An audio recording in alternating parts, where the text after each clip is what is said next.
Hi everyone, I am Shamila Ramjawan, a lecturer at the University of South Africa, a global award-winning entrepreneur, the founder of the Princess D Menstrual Cup, founder and host of the Red Corner Show, Ladies of All Nations International Africa and South Africa Chairperson, and the National President of the International Youth Society South Africa. Today, we have a very pertinent topic that we will be discussing, and that is the dreaded six-letter small word cancer that has such a big impact on our lives. According to the World Health Organization, breast cancer is the second most common cancer in the world and the most common cancer in women worldwide, accounting for 25% of all incident cases of female cancers. Join us in this discussion as we rise together to uplift women and create awareness around cancer. I have my co-host, Vice Chairperson, Dr. Babalwa Fatyi, who will be leading the conversation with me today. Dr. Babalwa, the floor is yours. Please introduce yourself and proceed with the introduction. Thank you.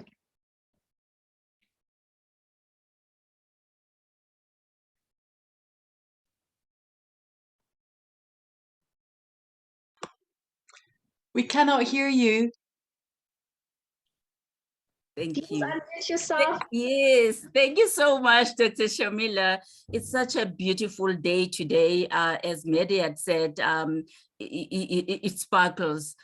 Irrespective of what we're talking about, I'm sure many people are going to benefit from this discussion today because we're talking about a very sensitive subject and that is affecting everyone, irrespective of age and irrespective of gender.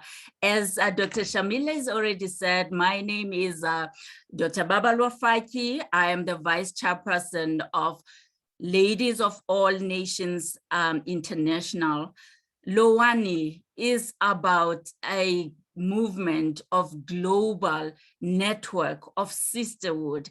It was founded by our esteemed Professor Caroline Makaka. It's got its headquarters in the UK, and we are the South African chapter, Ladies of All Nations International, South Africa. And over here today, we are joined by our wonderful members and ambassadors of LOANI South Africa. We know Cancer Association of South Africa has also repeatedly confirmed that cancer affects everyone, because even if you do not have it yourself, if your relatives have it, you need to be available. You need to be able to know how to support. And there are those risk factors that we cannot do anything about, such as genetic predisposition to having cancer. And there are those ones that we can do something in terms of our lifestyles. But if we do not know how to support each other, we will not be in a position to do that. This movement, LOANI, today has invited the survivors, our wonderful guests that are going to be introduced to us this evening, who are going to be sharing with us their journeys, how they were affected by cancer, and their journeys, whether they were physical, they were spiritual, and they were emotional. We are going to be hearing about that today, so that somebody, somewhere, whether you are battling with this disease at this moment, or you have a friend that or a family member you'd like to support and you do not know how, today we are hoping that through this discussion, you will go out having picked up something that will improve your life for the better. I'm going to hand over to one of our lovely ambassadors, Shwetha, to introduce our guest this evening. Over to you, Shwetha. Thank you so much, Dr. Babalwa, and good evening, good morning, good afternoon from wherever you all are. I'm Shwetha, and I have the honor to introduce to you Jayshree Singh from South Africa. She is a widowed mom of 2 kids, a sister, a daughter, a friend, and a project manager at the Gauteng provincial government. She's a 5-time graduate and has an MBA degree. She loves traveling, gardening, cooking, and building design. Jayshree is a cancer survivor after having the most aggressive type of breast cancer, triple negative. She is also an emerging entrepreneur, supplementing her income by selling a Korean skincare range. So thank you. Over to you, Jayshree. Okay, thank you so much, Jayshree. Before you can continue, I would like to just give the floor to our South African ambassadors to just take time to introduce themselves before our guest speaks. I'll give over to you, Esha. I knew I was going to get the one that picks the straw. Good evening, everyone. It's just such an honor to be here today among you beautiful ladies in pink coming together to support such an important cause. As you said, Dr. Babalwa, you know, if you're not a survivor, many of us know or have lived or have had families, you know, that have either succumbed to cancer or that have beat cancer. So I really think today is such an honor, and it's to honor all of those people. So thank you for having us. Very briefly, I'm Esha Mansingh, a proud ambassador of LOANI South Africa. I'm proud to be working, you know, to progress such a worthy cause among many of you lovely ladies. I'm also the Executive Vice President for Corporate Affairs and Investor Relations at Imperial, a proud mum to 2 beautiful kids, a proud wife, and further to that, also part of the International Youth Association for South Africa, an ambassador for many women empowerment initiatives across the country, and the co-chairman of the World Economic Forum's New Champions Board of South Africa. Thank you so much, Esha. Thank you, Dr. Esha. Moving on, can we have Ambassador Mehreen Cassimjee? Sure, thank you very much, and good evening, everyone, again. And thank you so much for us all coming together. It's fantastic. And as Esha just said, it's a rife topic that really needs more discussion and awareness. So thank you for having us all. My name is Ambassador Merin Cassimjee. I am an ambassador in Goodwill Humanitarianism, which is granted to me by the GIA.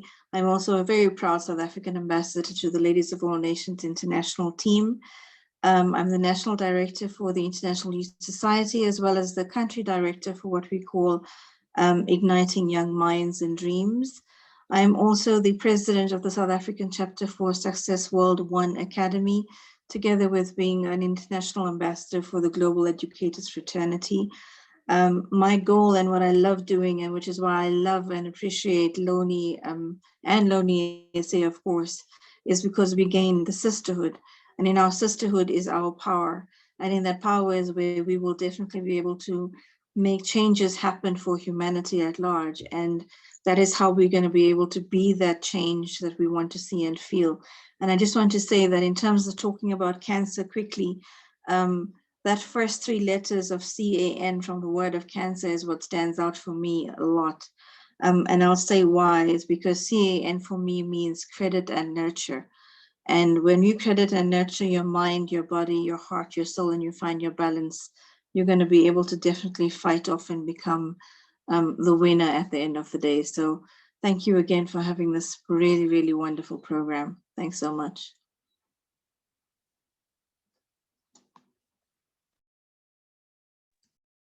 Moving ahead, Dr. Ramjawan.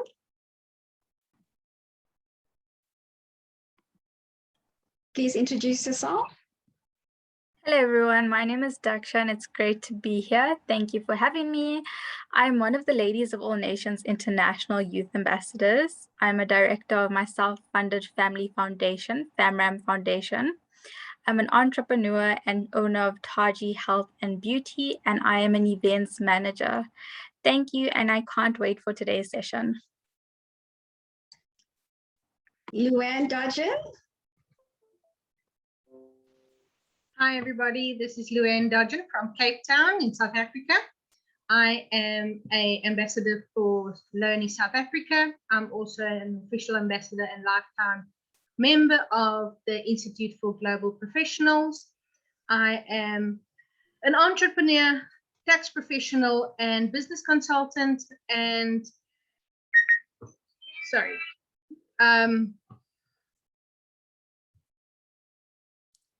Yeah, I get to deal with, I'm involved in several community projects across the Western Cape. I'm a mother of one 12-year-old girl that's going to change the world one day. I just need to survive raising her first. And I am looking forward to tonight's show.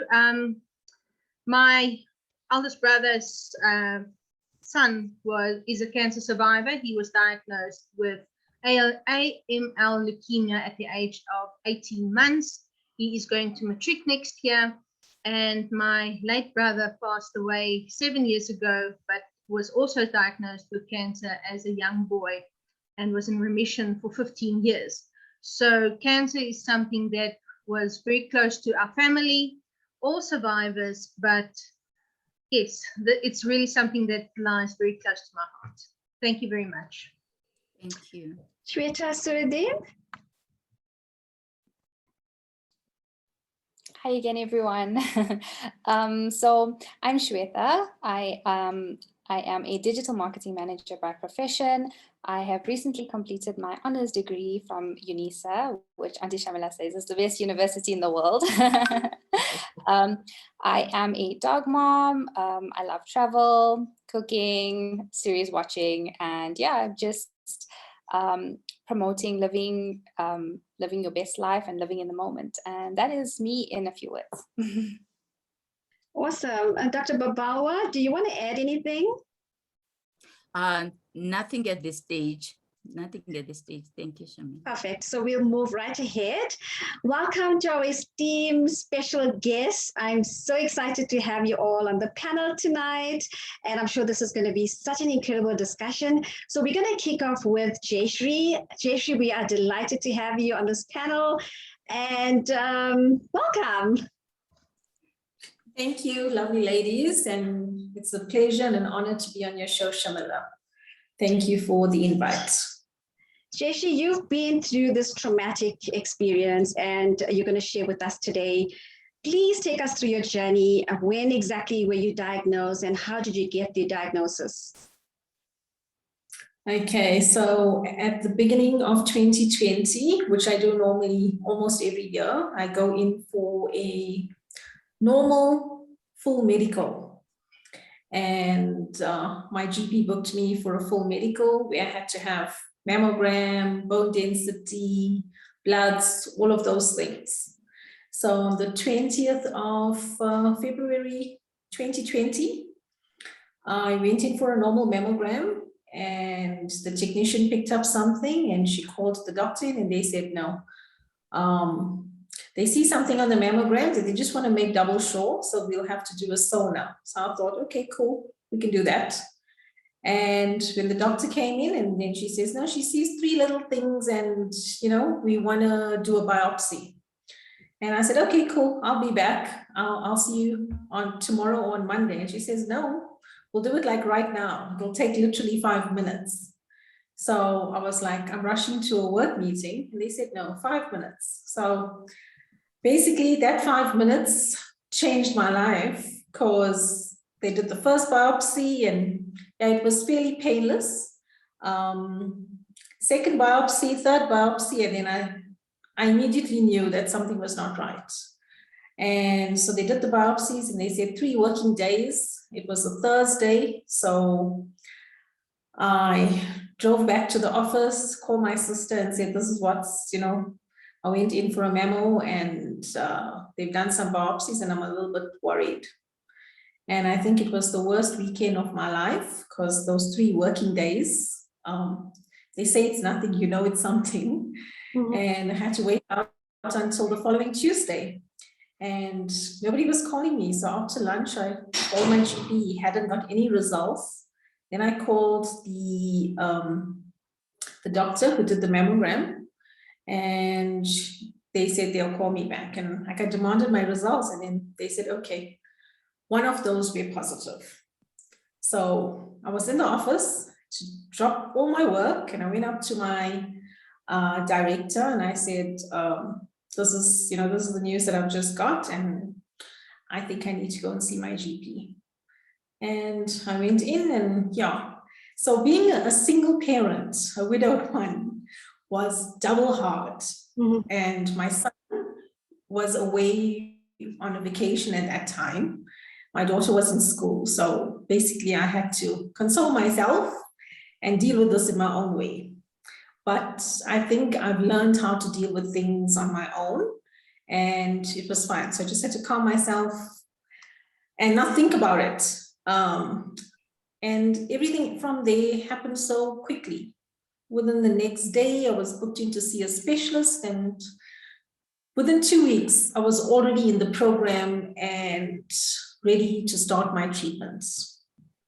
Wow. So, and today is officially 6 weeks that I'm now in remission.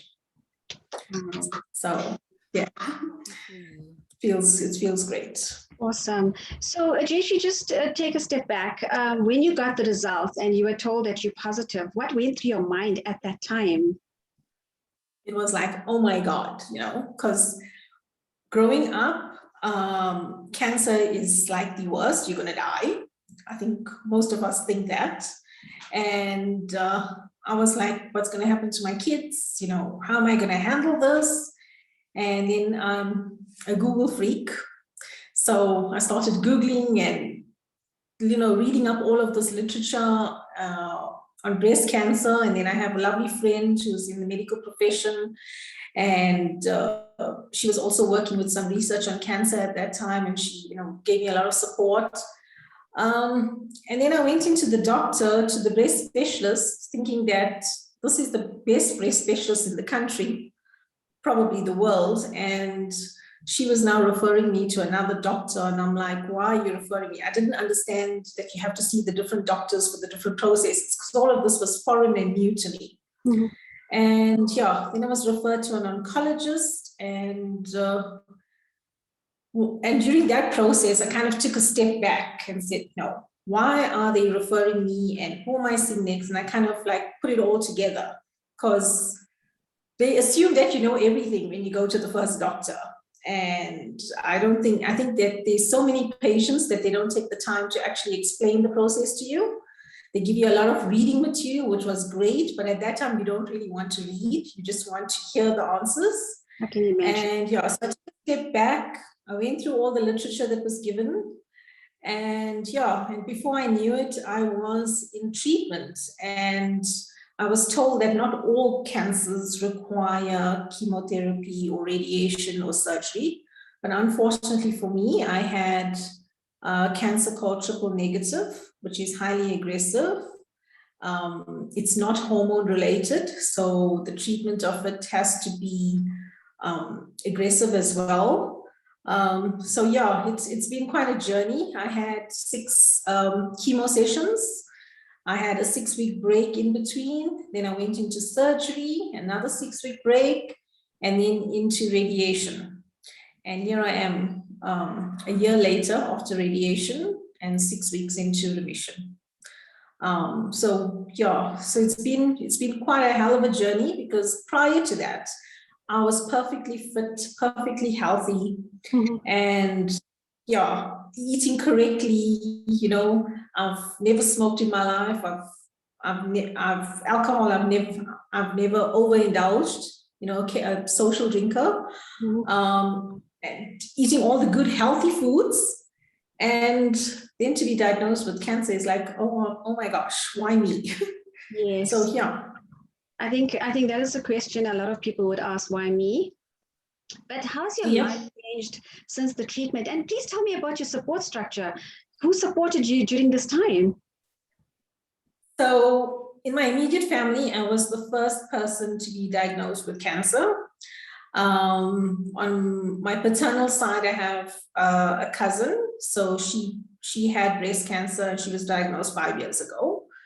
But when you hear somebody has cancer, they don't want to talk about it. And for me, I felt that I needed to talk about it. I needed to tell people that this is what happens, this is what you should be doing. You should go for your medicals. If I never went for my medical and I probably picked up a symptom way down the line and having triple negative, I would have been probably told you've got 6 months or 6 weeks or 6 days or something like that, to get over it. So the medicals are so important. And when I was diagnosed, my mum came up from Durban. So I'm based in Johannesburg. So she came up from Durban and she helped me. And I think the other biggest support was that it happened during the lockdown and the COVID pandemic. So I was very grateful for that, because the first appointment that I had at the breast specialist office, Professor Carol Ann Ben's office at Mopark, I had an appointment at 5:30. I only ended up seeing her at around 10 p.m. at night. Oh my So there's like a whole waiting queue, and you have to have a lot of patience to be there. So, and I hate queues. So having the COVID pandemic come in, I think it was a blessing in disguise for me, because it was just me and the specialist, and you work on an appointment and you stick to the appointment, and there were just 2 of us in an entire facility. So my mom coming up was a blessing for me, because she helped with the kids. My stress was that my daughter, she was 13 at the time, and how would she cope with school, and the cooking and all of that. So yeah, my mom was an enormous blessing and help to me. And the fact that it was COVID, I didn't have a lot of visitors. And I'm that kind of person where I don't want to be overwhelmed, when I'm ill, because I was always this get up and go kind of person.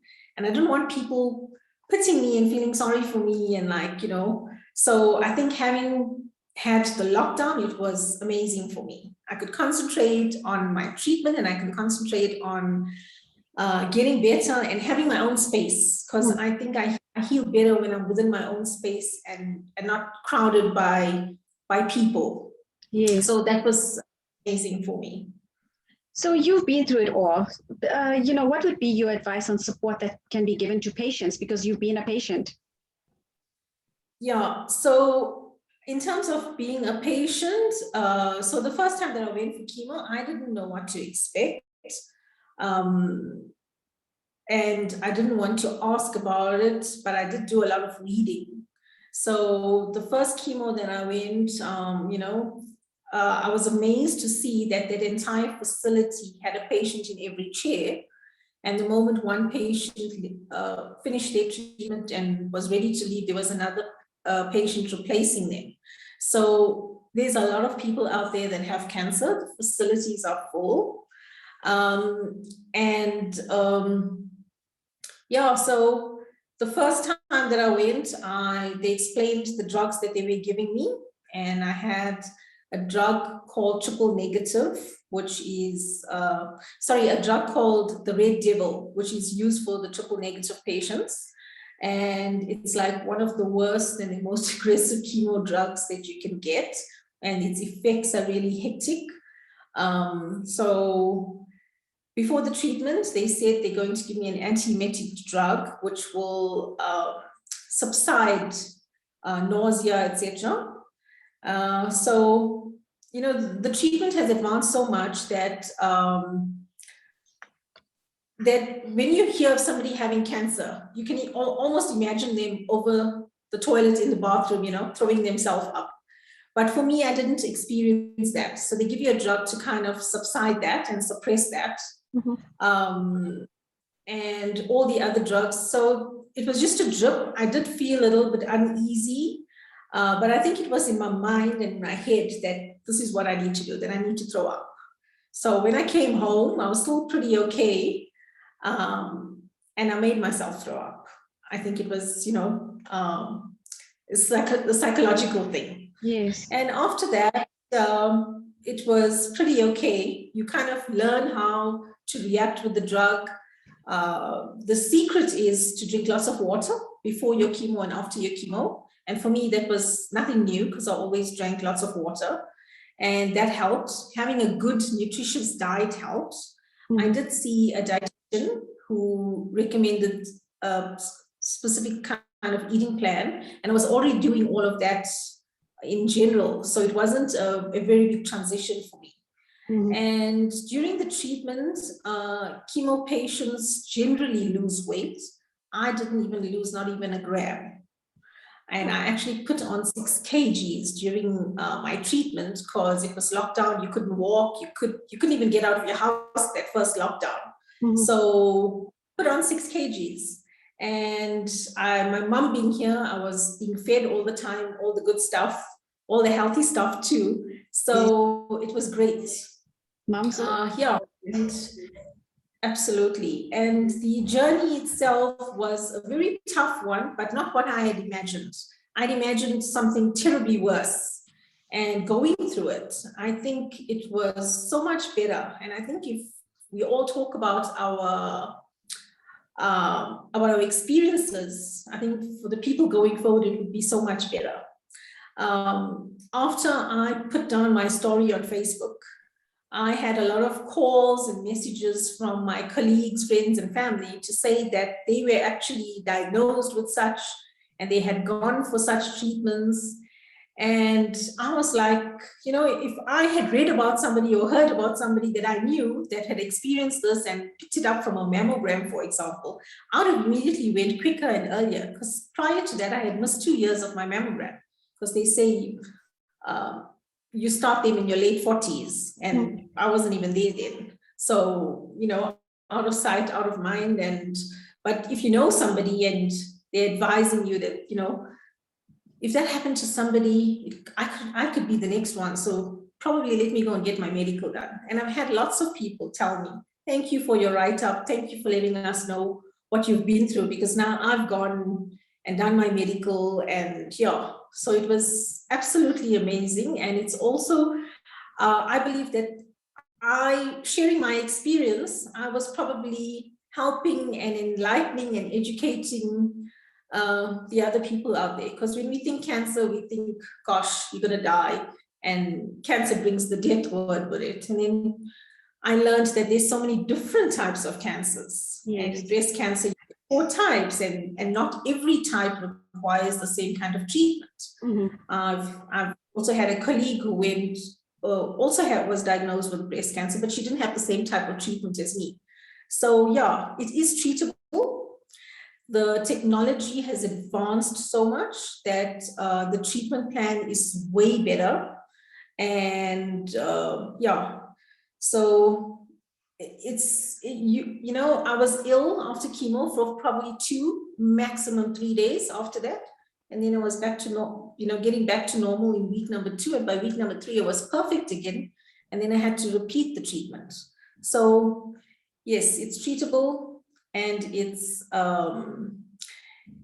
not something that I want to do again, because it brought about a whole change in me. I've lost my hair. It's starting to grow back, but in all different shades of gray and black. And body changes. I don't have as much energy as I used to have. Yeah, so it does take a toll on your body. You are such an inspiration, Jayshree. Thank you so much. And no, you're not going to go through that again. You have recovered fully, and you're going to be the best you can ever be right now going forward. Your hair is going to be back, and you're beautiful. Look at you. So thank you so much for sharing your journey with the world, because so many people are going to pick up pieces from this, and you are just inspiring a whole world. Thank you so much, Jayshree, for coming on board and sharing your journey with us.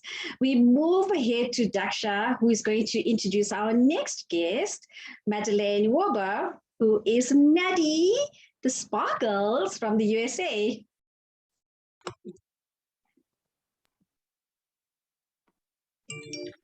Introducing Madeleine P Wober from the USA, aka Maddie Sparkles, delivers sage wisdom with childlike enthusiasm, connecting people to their angels and their internal light so they can release their fears and step into their power and feel divinely guided. Maddie Sparkles illuminates the path of living magically. She has been featured on television on Fox, NBC, ABC, The Red Corner Show, various podcasts, and is an executive contributor for Brains magazine.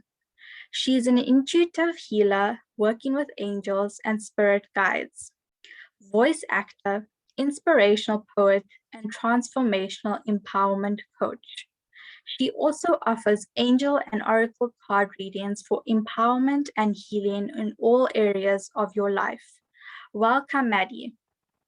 Thank you so much for that lovely introduction, Daksha. And hi, Shamila, how are you? Hi, Maddie Sparkles. Maddie, may you just tell us, I'm sure you were busy with your own life and sparkling as usual, busy with your poetry. How did you find out about having ovarian cancer?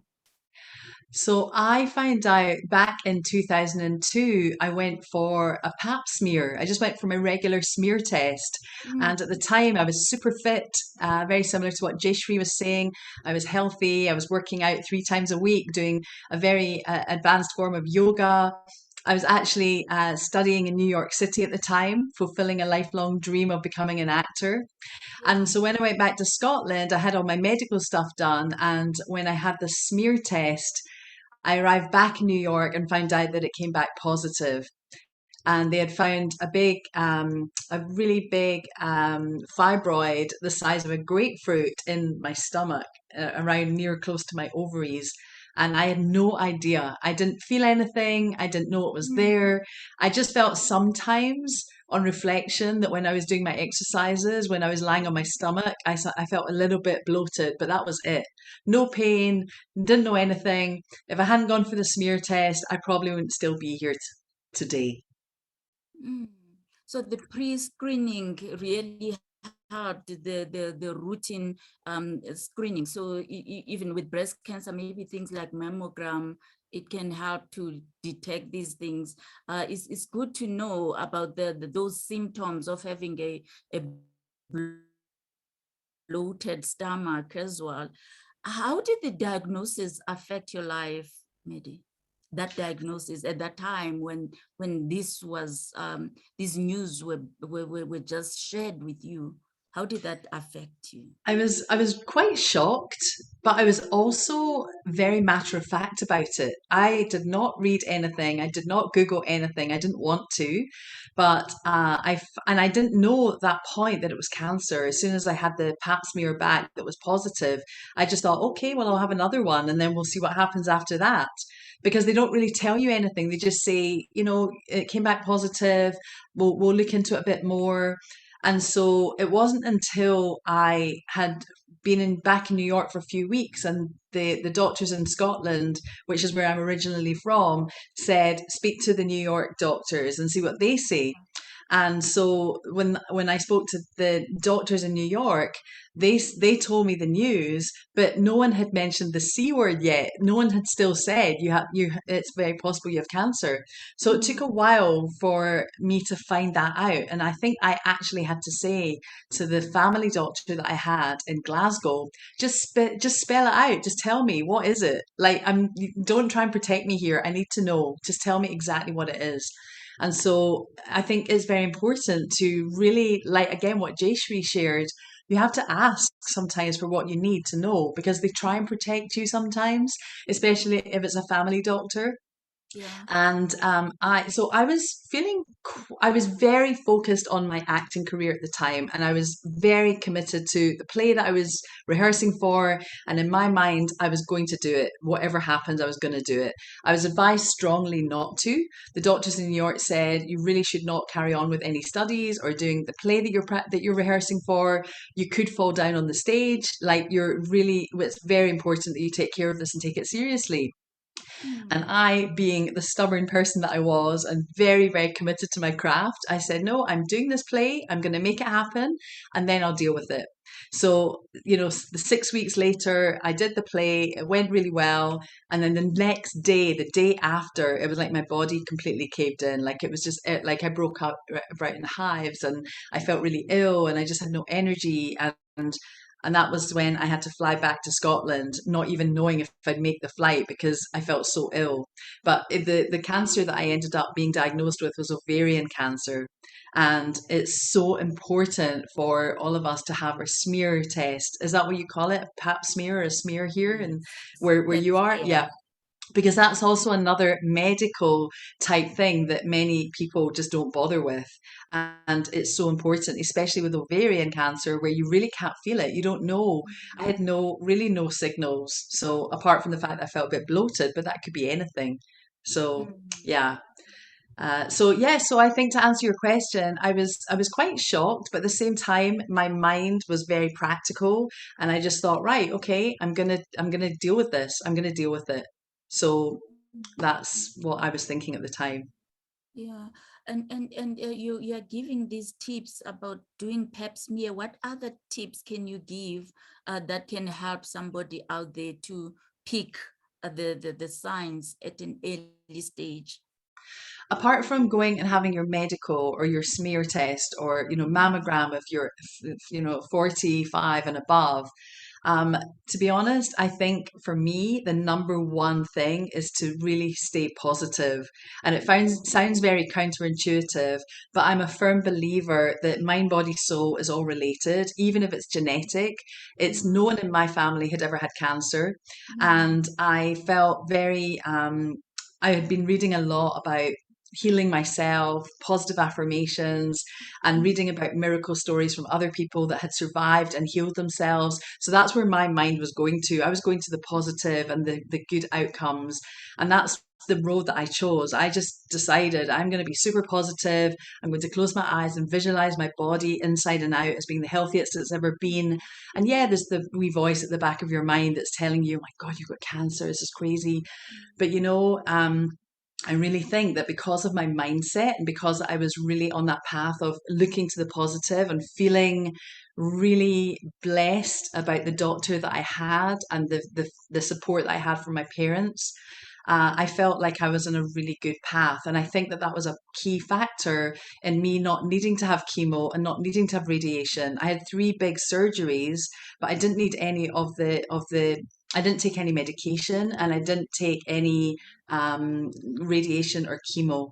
So I felt incredibly blessed, to be honest. And it really did make me look at my life and look at myself and look at where I was going. And, and as a result, I really was lying in hospital the night before my first operation, watching a TV documentary about a woman who wanted to cycle the length and breadth of the UK, of Great Britain, from Land's End to John O'Groats. And she had cancer.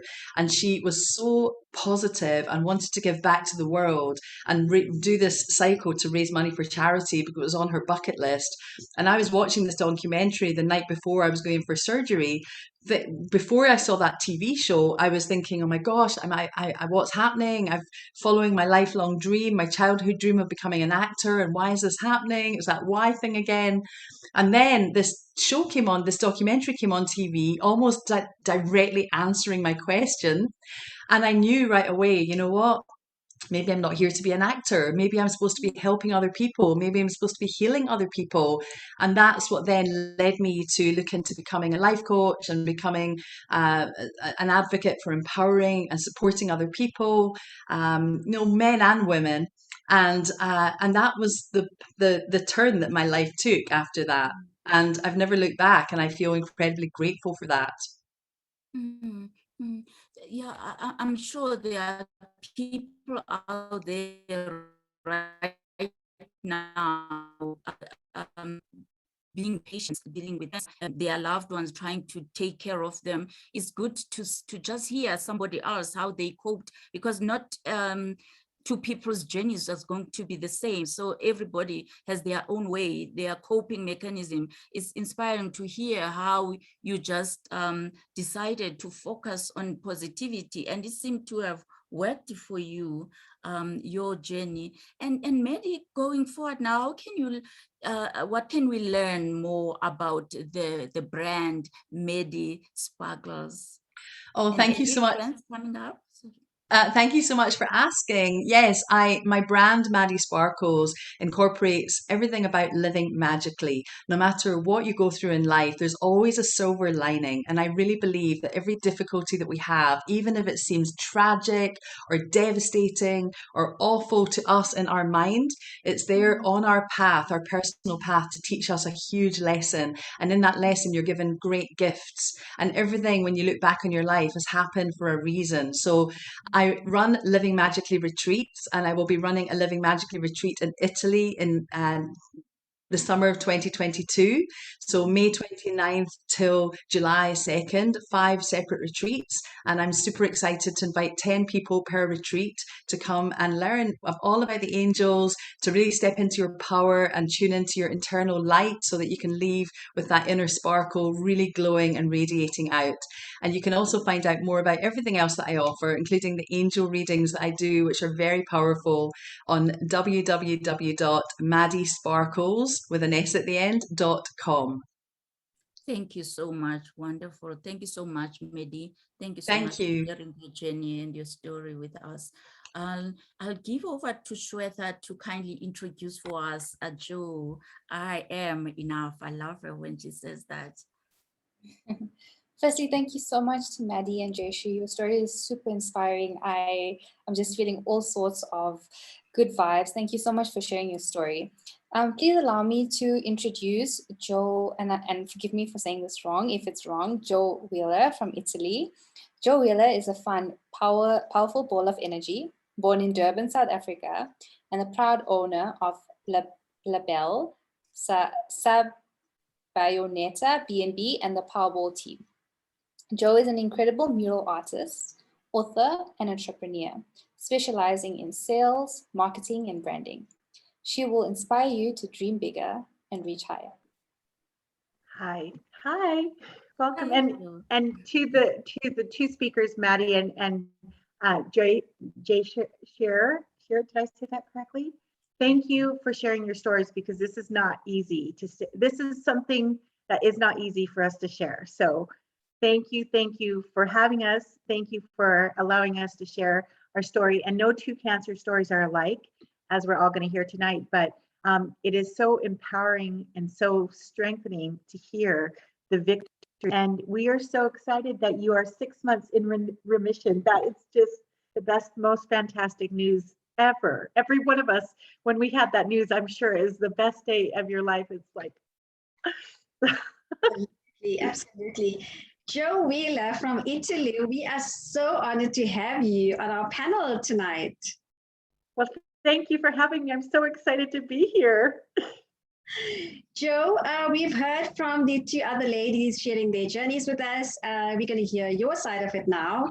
So please take us through your journey. When and what was your diagnosis, and how old were you? I'm really keen to know that as well. I was, it was 2009, the very beginning of 2009. I turned 37 years old. I was energetic. I mean, I put toddlers to sleep. I made them look like they were tired, and I'd be like, "Whoa, let's go! Whoa, let's do stuff." And all of a sudden, it was almost like I had no energy. It was almost like I was sick, and I had these aches in my chest, and on both sides, I had these two balls that were just painful, and they radiated heat all the time. I was tired. I couldn't get through the day like I normally did. And the one biggest indicator that something was not right with me was the smell of my urine, which sounds really gross and disgusting, but it started to smell like asparagus or broccoli or celery. And it was very acidic. So yeah, I know it's gross, but after a while, my encouraged me to go to the doctor, because he's like, "This is not you. You're usually just out running everybody. You're energetic." And I've always been energetic. I've always, just had this natural woo about me. And I went to my family doctor, and she was very rude to me. And she told me to stop wasting her time because I'm too young to be tested for anything. And I pushed her, and finally, in anger, she sent me for some tests. The tests came back with my blood, my white blood cell was just sky high, way off the charts. She just brushed it under the carpet and said, no, you know, you just have the flu. And I just kept feeling worse and worse and worse. And these lumps that I had, if you were to look at your chest and how they do it with breast cancer is they do it like a clock. So 12 o'clock, you know, and then they do the rest of the numbers. So at 12 o'clock and 12:05, they were basically two big lumps. They were both the size of a mandarin orange on both sides, hard, and they were very warm. So the rest of my breast would be regular temperature, and then these would be just hot, scorching lumps.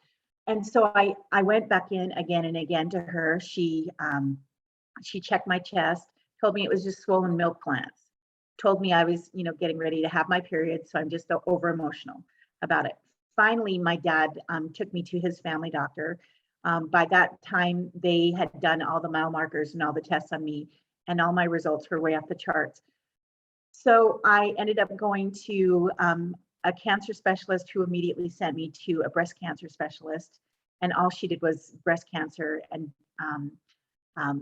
you know, double mastectomies and cancer surgery. So I'm not sure if my system went out or not, but so when I went there, one of the things that I learned was that the youngest mammogram or a mastectomy that my breast cancer doctor had done was, excuse me, sorry. I just have a call come through. No, cancel. Sorry. Sorry about that. But my breast cancer specialist told me that the youngest person she'd ever done a double mastectomy was a 12-year-old girl, and that it was a very misdiagnosed because of my age, that they refused to look at it. Some of the things that were mentioned in my breast cancer diagnosis was, you know, my background, that I am from South Africa, that for some reason there tends to be a higher ratio of, you know, people born with African heritage. And so I ended up being diagnosed after I did my biopsies. They had to do biopsies on both sides. I was diagnosed with BRCA1 cancer. All I remember hearing was, you have, you know, genetic cancer. And it was a really hard day.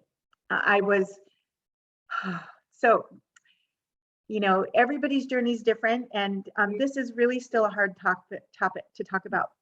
I ended up, you know, I had to wait for the results, and I was on my way to work the next day. I owned a cleaning company in Vancouver, Canada, and it was a very fast growing company.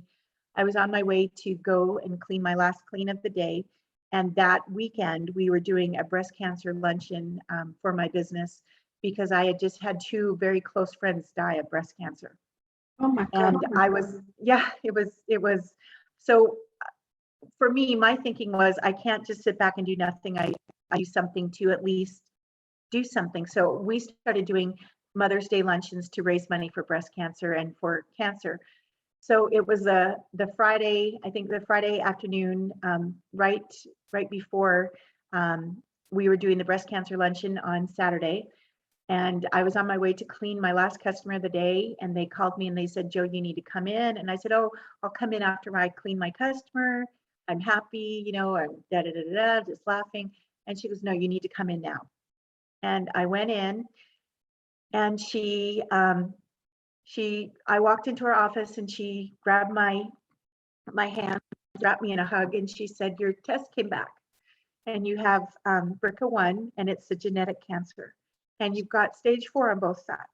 Oh my which God. was not an easy feat to hear. And the next day I did the breast cancer fundraiser. Nobody but my dad, my daughter, and my friend Judy knew about the diagnosis. So it was really very emotional to get through, you know, the dinner that we were doing. We raised a lot of money, and I'm very proud to say the years following that we did the breast cancer luncheon, the total that we raised, we were able to raise $47,000 Canadian dollars for the Canadian Cancer Agency, which was, you know, so I believe it, like Maddie, whenever you tragedy, you turn it into a triumph, no matter what. And even when we feel powerless, there's always something we could do. So after I got my diagnosis, in Canada, I was in Canada at the time. What they do is they treat first and then they, operate. So the operation, you are put on a wait list no matter what the surgery is, unless you're in the emergency room and they just have to. So every time I was put on a wait list, I went through another round of chemo and another round of chemo and another round of chemo. So I ended up going 8 months of chemo. I lost my hair. I was actually losing my hair completely, and we decided to shave it off. So we had a shave-a-thon, and we encouraged all our friends in the world to, donate $20, $25 to their local cancer agency, or if they had long hair, to donate it for wigs for cancer patients. And I lost my hair. But one of the tips that I learned with that was that if you eat a banana before you go into chemo, that you're less likely to get sick. And I also learned the tip to drink hot Jello water, a 32 ounce of Jello water, as hot as you could drink, whatever your flavor was, because it helped your hair and your nails to grow, and it helped your hair to solidify, so that the creatine in there, so that you didn't lose your hair as much. The positive with that was I lost my body hair, so I didn't have to shave. That was great. And, oh my gosh. that was the best news ever. It was like I didn't have to shave. So it was just like, okay, everything is good. I have a call trying to come through and I trying to get it off my screen. My goodness, what a journey. What would you say was your scariest moment? The scariest moment was a couple of months into chemo when they said that it wasn't working and that I wasn't going to make it to Christmas, to my birthday, and that I was going to die. And I'm happy to say that was 2009, and there by the grace of God go I. I think they don't want me up in heaven. I think they're like, oh, listen, that girl will take over. I don't think so. But that was the reality check moment for me, where I had to talk to my children and say, there is, you have to have that talk. It is, you can't not have that talk. You have to have that talk. And you have to say, there is a big possibility that I may not make it. There is a big possibility that, I am not able to, make it. And we had to discuss the options. I think for me, that was my hardest moment, is knowing that I wouldn't make it, Yes. I'm sorry. No, it's good. It's good. It's still very real. This is, we all are talking with power and with strength, but it's still one of those things that, the guillotine still, lingers, and it's still a hard. Oh, I'm sorry. I want to give you a virtual hug. No, it's good. So Joe, how has your life changed? You've been through the whole healing process. You're now one of the Powerball women in Italy. Maybe let's talk about the positives. Well, I think there's a lot of positives, because if we hadn't gone through that, we wouldn't be here. And I think I refuse to call myself a survivor. I think we're champions, because we championed this. It was a very hard fight for every single one of us. And we are here. Every single one of us are here. And there's a difference between barely hanging on and thriving and living your life and being excited. So I think the most positive things about it is, I learned to be happy in the minute. I learned to be joyful no matter what, that God gives and God freely takes. And I learned to, go into my chemos with as much enthusiasm as I could, to be excited as I could, and to make it as fun as for everybody, even though it wasn't pleasant for any of us, right? And unfortunately, I got sick in the car. I'd get sick and I'd all the way home. But I think the positive is we learn to appreciate the life that we have today.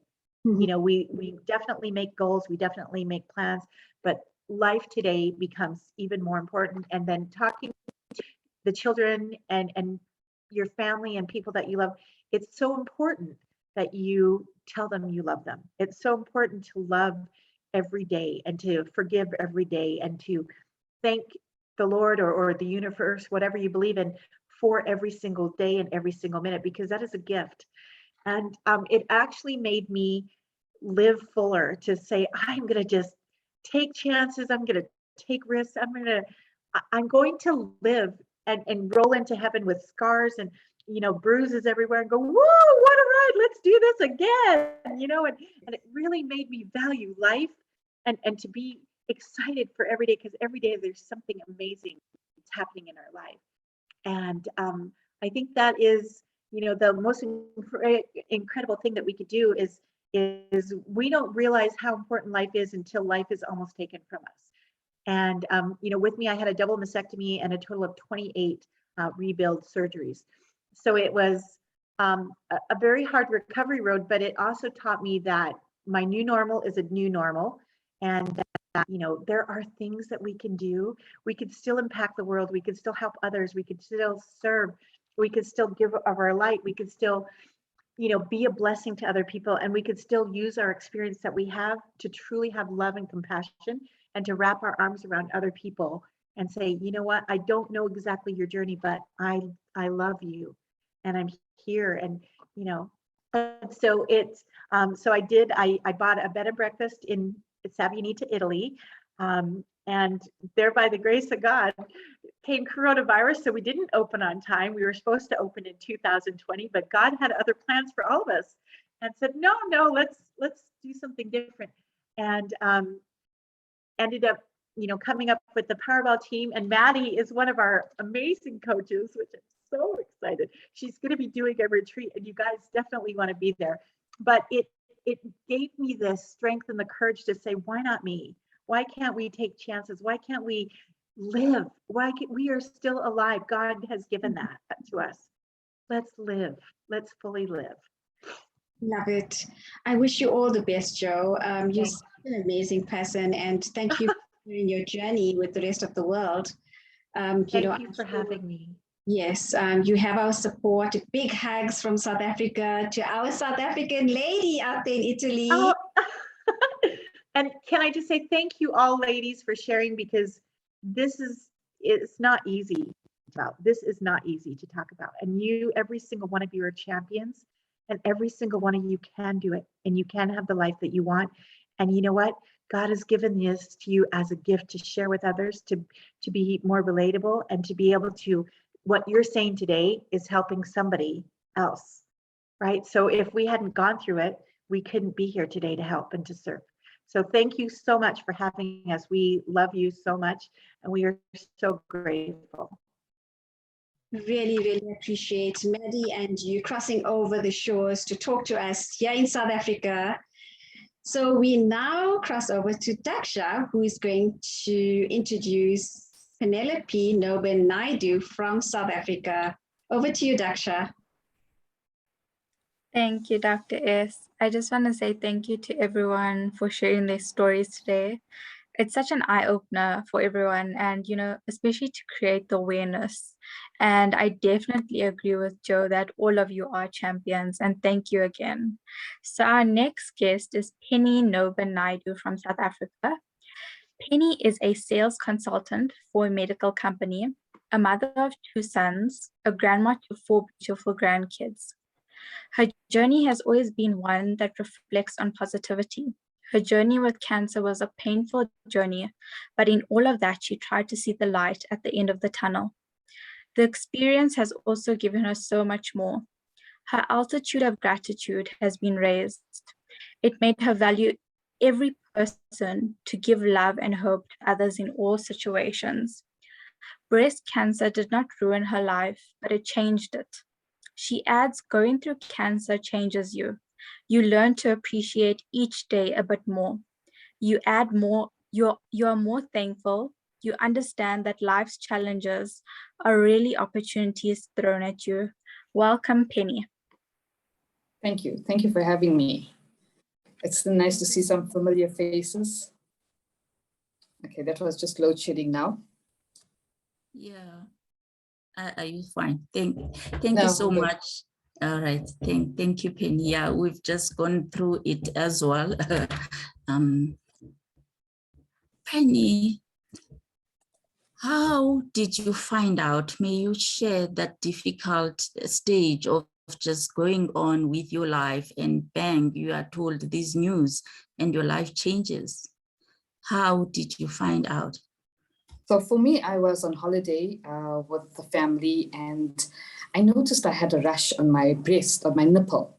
And you know, we think it's either the soap or it's the lotion, and I changed all of that, but I didn't really pay attention. And you know, we always use Vicks for everything. We would try to use Vicks, and Vicks will just help and clear the problem. But this always came back.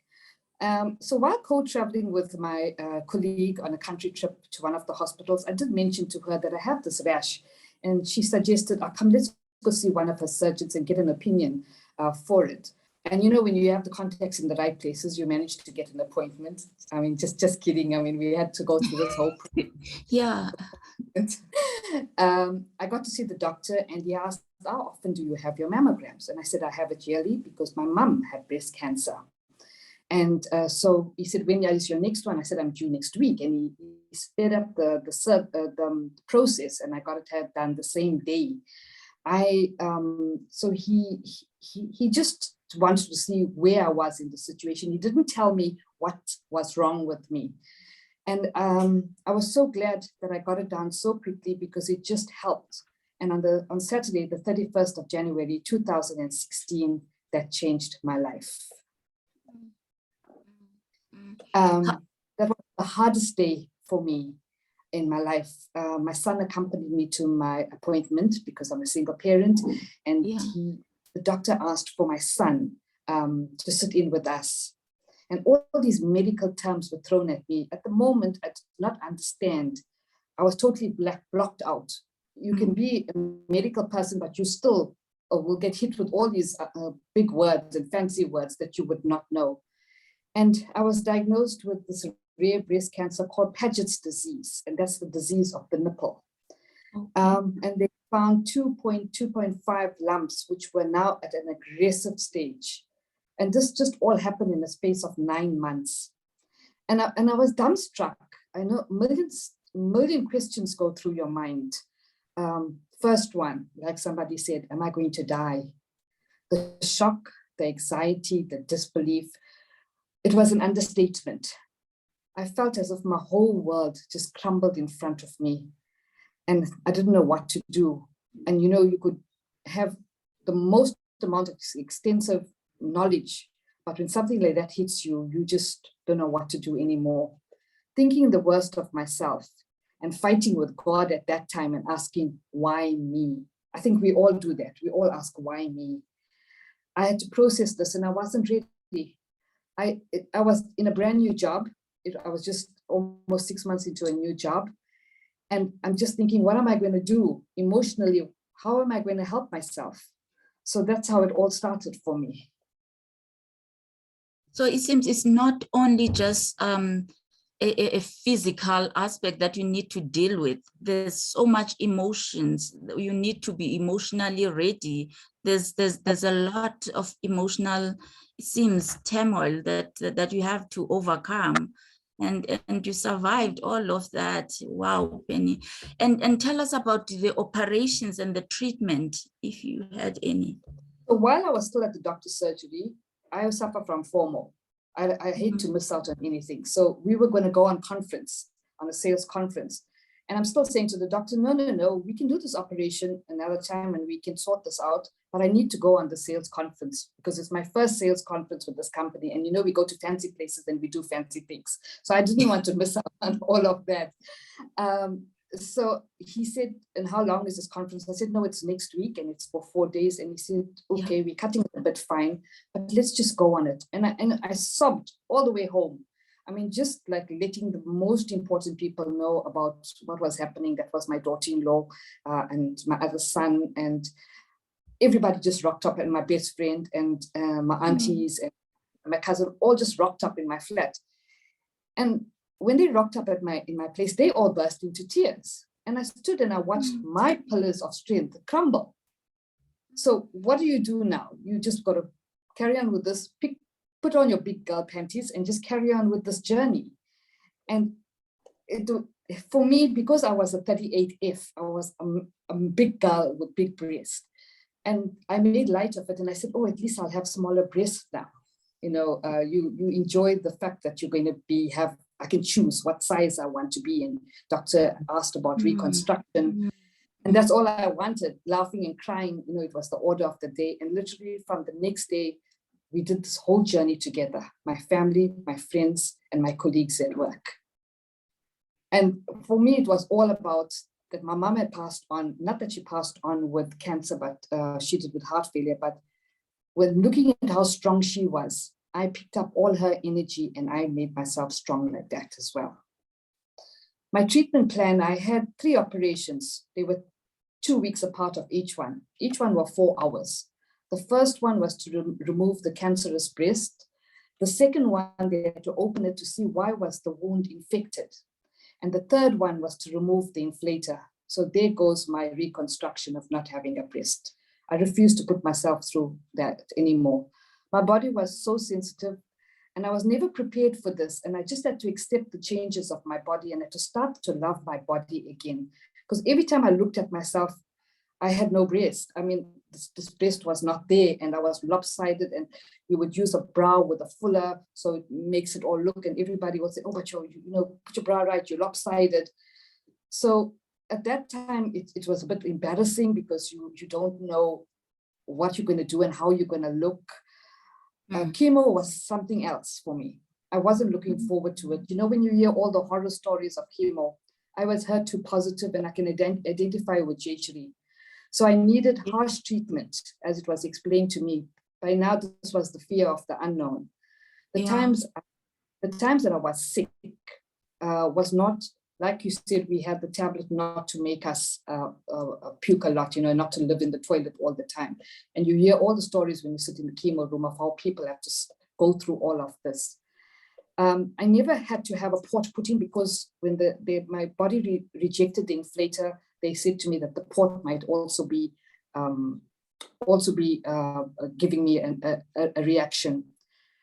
Well, God was good to me. I had 39 chemo sessions. You would say 39. Yes, 39.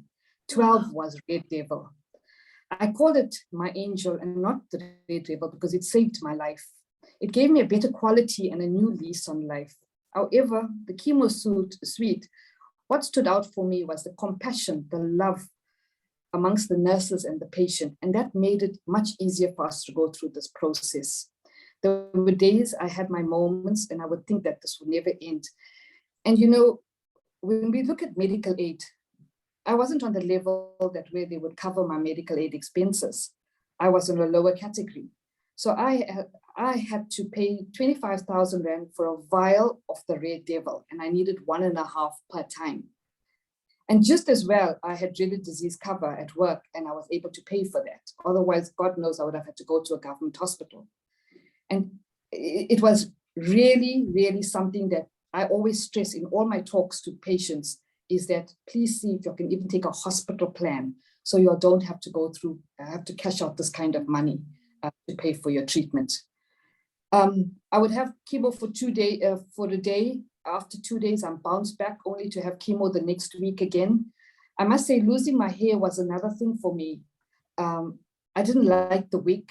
For me, I just felt I didn't want to wear it, but lots of patients do wear it. It was my choice. I was lucky that it was winter, so I got to wear a lot of hats. I embraced my baldness and I constantly believed fighting cancer, and your society is looking at you and you're not having any hair and they don't know what to say to you and they don't know how to speak to you.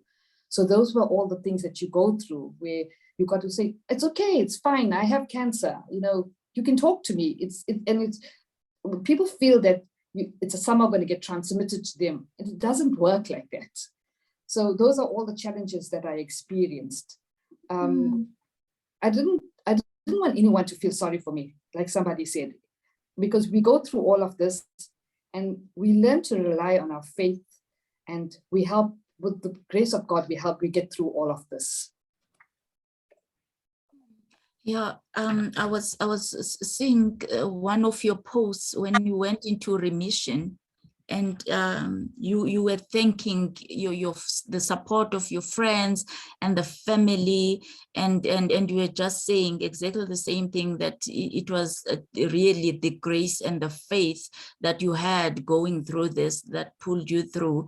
We are really hearing how it is important for the support of the family, and sometimes if you do not know how to give that support, then you end up not being that pillar that the person needs because you don't know how. It's very enlightening what you are sharing here.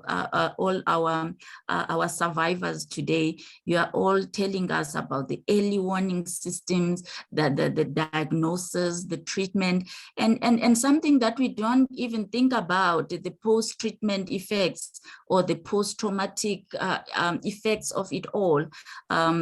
You've lost your hair. Yes, we are excited, but we know you will get it back. Sometimes we don't even know what is going on. I think that is so profound for me, that there's a lot that friends and family can get and out of this, because one person once said, this is really it can be a very lonely journey, even though we are in amongst the people, but you are going through this alone. It can feel like such a very lonely journey. And all of you are really educating us about this. And just to summarize, how has been this entire journey for you, Penny? So for me, I think with the love and support of my friends and my family stood out for me the most. I had to go for more tests because last month they found out that my cancer markers are very high. So it's a back of a process again now. I did the blood, I did the scans, I did the X-rays, I did the blood test, and I need to do it all over again. They can't do the blood test so soon, so I have to wait for a month. So I'm just praying that all is clear now as well. It's made me a stronger person. It's made me a fighter. It's made me wanting people to know about benefits, to know about your medical aid benefits. I go out and I talk about these things to people, and I say to them, these are the things you need to have in place. You may not have cancer now, but just take a medical a hospital plan or something that you can get a treatment. Because when you sit in a government hospital, you have no idea when you are going to be seen to. It is really so tough seeing patients get turned away when machines are not working. And I'm coming from that field, and then you want to encourage people to go out there and to make a better life for themselves as well. So for me, I just think at the talks that I do, I always just encourage people to know your faith, to have that faith, and to be able to love the people around you as well, so they can help you on your journey. Yeah, wow, thank you so much. Thank you so much, Penny. I'll hand over to Dr. Shamila Ramjawan. Thank you so much, Penny. Thank you for sharing your journey with us, and we are praying for you. You're going to be just fine. So we're going to quickly go around and allow our esteemed guests to share an empowering thought that our listeners can take away today. So we're going to start with Jayshree, please. I'm so overwhelmed with all the lovely ladies that have shared their experiences. Thank you. Going away thought, I think doing your medical is so important, no matter what your age is. In my treatment, I saw the young, the old, the in-between, so it could happen to anybody. So live your life as if it's the last thing you're going to do. And positivity, I'm positive in every aspect, in every way that I live my life.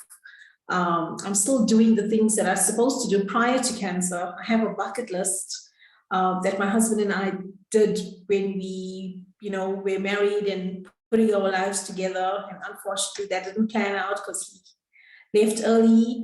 And that bucket list is still here, and I'm doing it with my kids. Cancer was just a stumbling block for me, but it was also a thought process that I got to recollect my life, and I got to do what's best for me and my kids, and I got to get my life back in order, get my health back up. And I think the positive mindset is what got me through this. And I refuse to be anything but positive and healthy and fit and going forward, full steam ahead. Thank you, Jayshree. Well, he's your guardian angel, and he is really supporting you and protecting you. And absolutely, all the best. And you're doing just great. As a single mother, I see you with your kids, and you're just an amazing mother. So well done to that. Thank you. We move ahead to Maddie. Maddie, please share your empowering thoughts to our listeners. Yes, it's my pleasure. And thank you so much, all of you, for sharing your incredible stories. You're like the living miracles and proof that you can overcome this. And Shamila, thank you so much for inviting me to come on here today. My 3 words would be desire, imagine, expect. Desire, what is it in your heart that you really truly want for yourself, for your life, for your body, for your health? Desire it and feel it with every fiber of your being, no matter what situation you're in. Imagine it. Imagine what it looks like. Imagine what you look like with this desire coming to life. Really feel that in your body. And then expect it to happen. Let it go, but just expect it to happen and carry on with your day.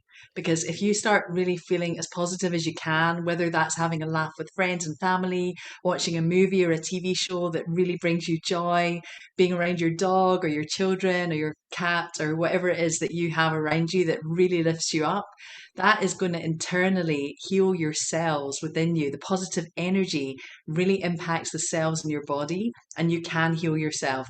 And if you're looking for a really great book to read that really helped me, there's a great book by Louise L. Hay, and it's called You Can Heal Your Life. So that's just something that I want to put out there. It's a great book. You Can Heal Your Life, Louise L. Hay.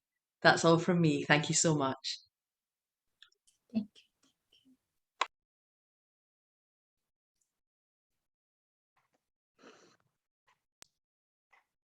Our next guest is Joe. Please share with us.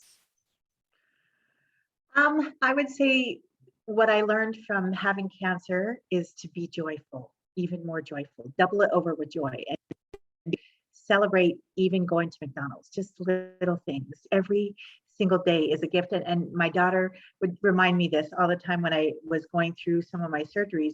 She'd say, yesterday is history, tomorrow is a mystery, but today is a gift. That's why they call it the present. And I just want you guys to encourage you guys to say, cancer, you may have cancer. And Penelope, we are praying for you, okay? You are in our prayers, and if you need anything, you reach out, because we all love you, and we're gonna wrap you in our arms, and we're here. We've all been through this horrible journey, and we are gonna pray that, you know, that it's just a little glitch and everything's gonna keep going. But I would say also to love fully.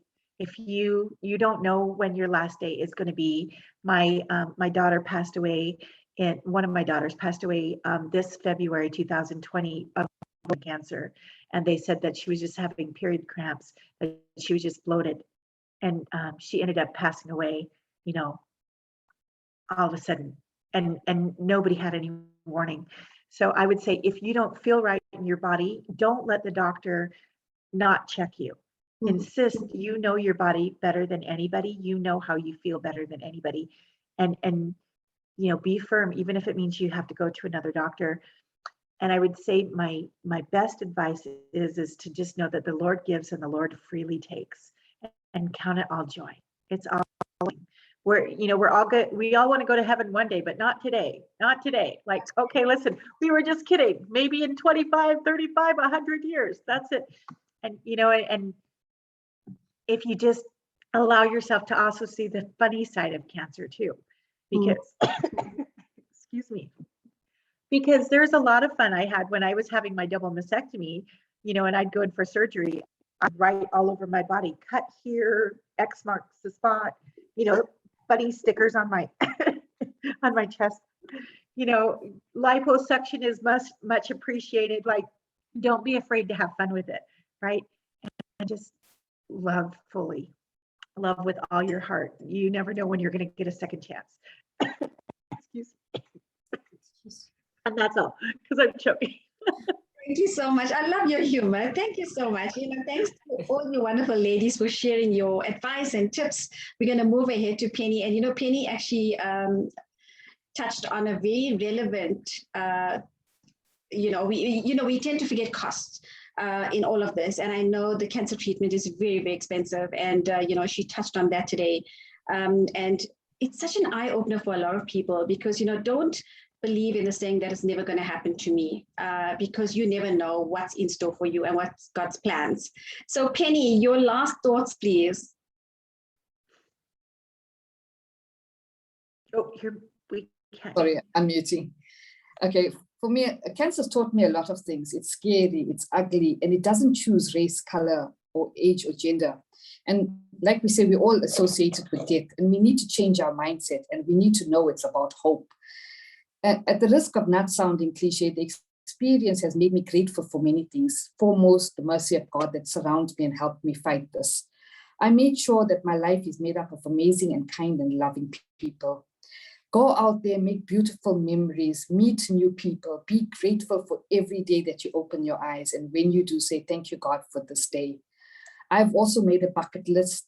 My list includes helping out others through this experience. My fast-paced work life has kept me fit, and I'm constantly keeping up with my younger colleagues. I turn 60 next month. So I am still trying to make new memories and having new bucket lists. And of course, I don't follow the exercises that I'm supposed to do. We get at this age where we just tend to get a bit lazy. I'm very optimistic, and I expect everybody else to be as well. Blessed for the future. And thank you for everybody for sharing their stories and listening to my experience. You can't actually say enough things about your oncology department and your doctors because they have so much of patience, and you choose the right ones, and they will really make this journey a beautiful one. I also don't like the term survivor. I prefer conqueror. Survivor means something that's blew in and blew out of the storm. But conqueror is we made it, and we conquered this, and we overcome it, and we took control. And you become a better person, and you will learn to appreciate the little things in life. The small little things in life, a hug, a kiss, a visit from family, a visit from your grandkids. To me, you just don't take things for granted. Health is such a valuable asset, and you truly have to appreciate it and not jeopardize it. So I'm asking all of you to go out, talk positive about cancer, encourage people.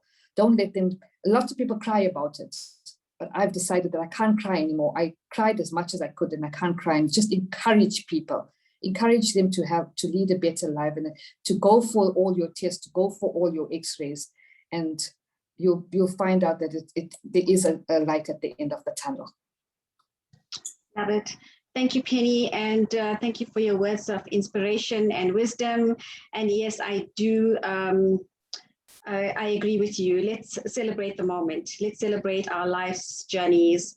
And I wish you all the best. And I know everything is going to work out according to what you want. So love the journey. Is there any of our LOANI South Africa ambassadors that would like to say something?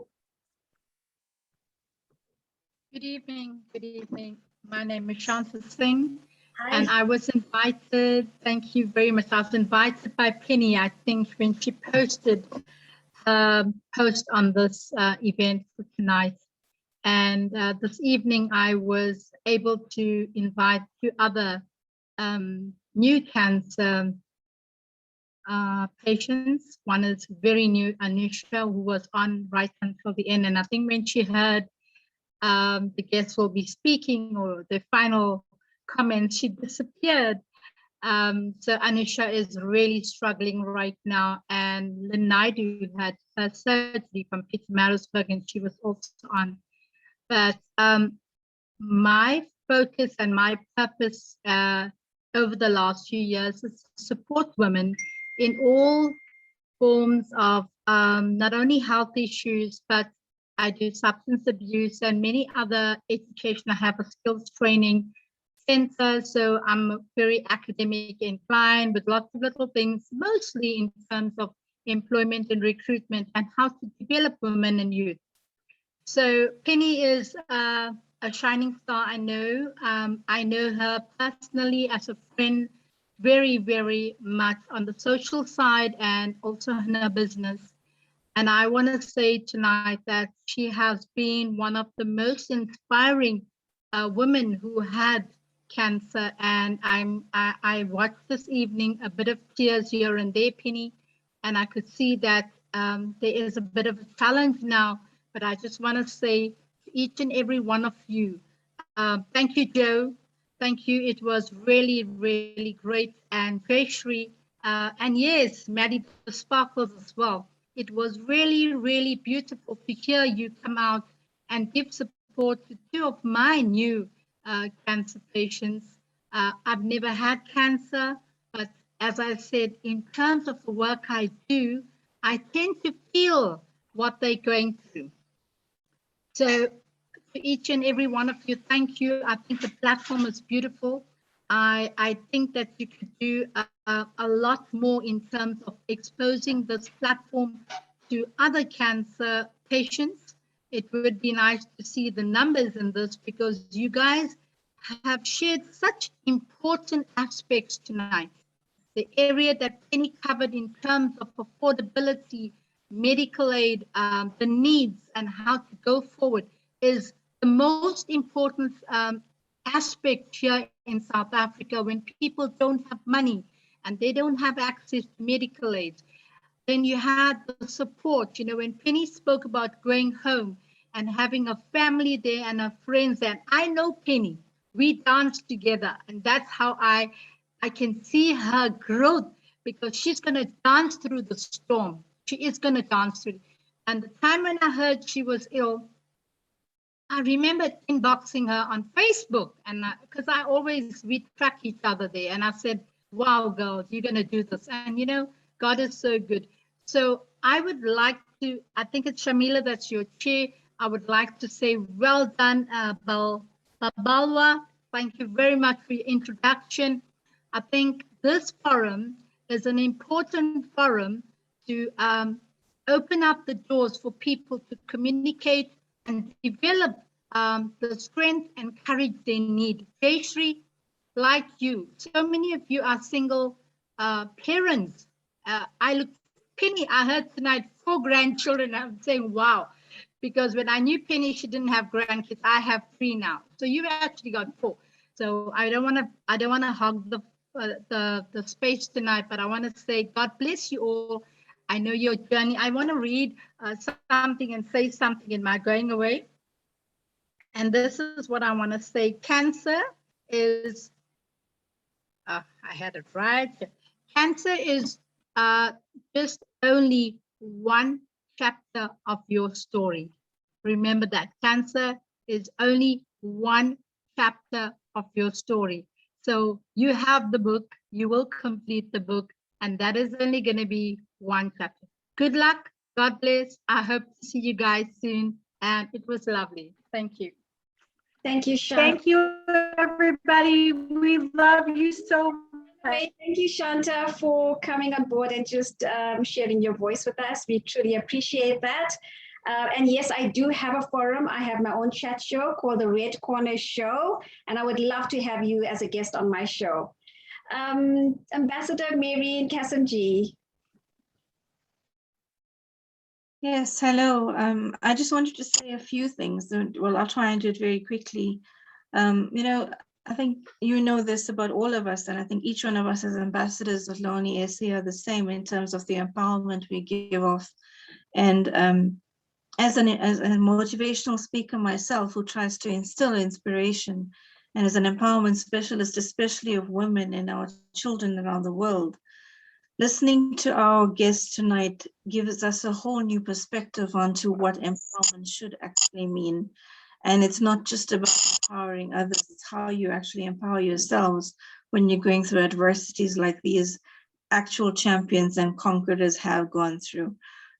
So our whole episodes of what we endeavor empowerment to mean and how we're actually going to take it forward is crucial. But there's one thing that I did pick up that I want to just say, and I think we should probably look at it at some other level. I'm just going to say it out loud before I forget it, is I know that we mentioned that there are children to lots of these cancer survivors or cancer conquerors and champions. And we'd like to also maybe look at how do these children adapt and what do they feel when they go through this with their parent, and how do they actually grow together in terms of building themselves as they grow through the process. So I love every one of the guests that we've had, and I love each of their advice that's given to each of us, because even though we may not be cancer patients per se, but we never know what's in store for us. However, like I said at the initial stage, the CAN of the cancer is the credit and nurture in my book. And I think when I listen to each of them, we give credit to them now in terms of how they're nurturing themselves, and the spirit that they have in their winning spirit is what I think we can take away from.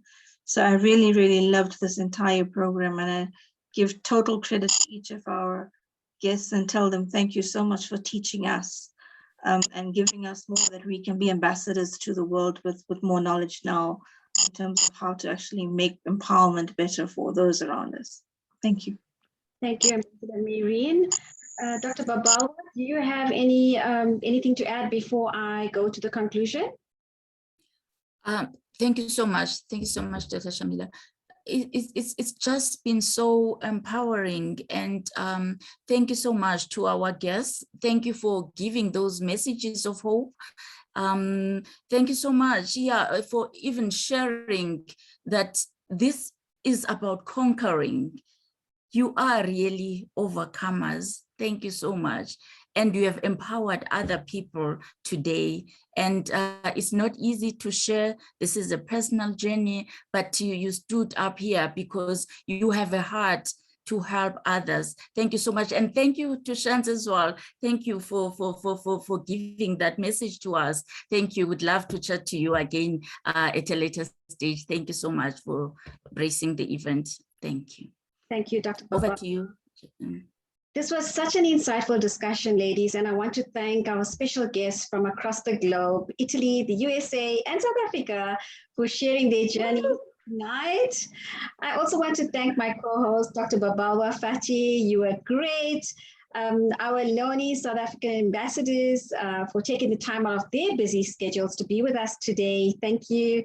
A very special thank you to the president of LOANI Global, Professor Caroline Makaka, who couldn't be with us today because she's traveling, just for creating this platform of sisterhood. And, together we rise, and this is our time to rise up. God bless you all. Thank you. God bless you guys. Nice Thank to meet you. We love you, and you can do it. We love you. Thank you so much. Thank you, Joe. Penny, you can do it. Thank you so much. You can do it. We Thank love you, you Penny. guys so much. Bye. Bye. Bye. Thank Feel like you you. guys are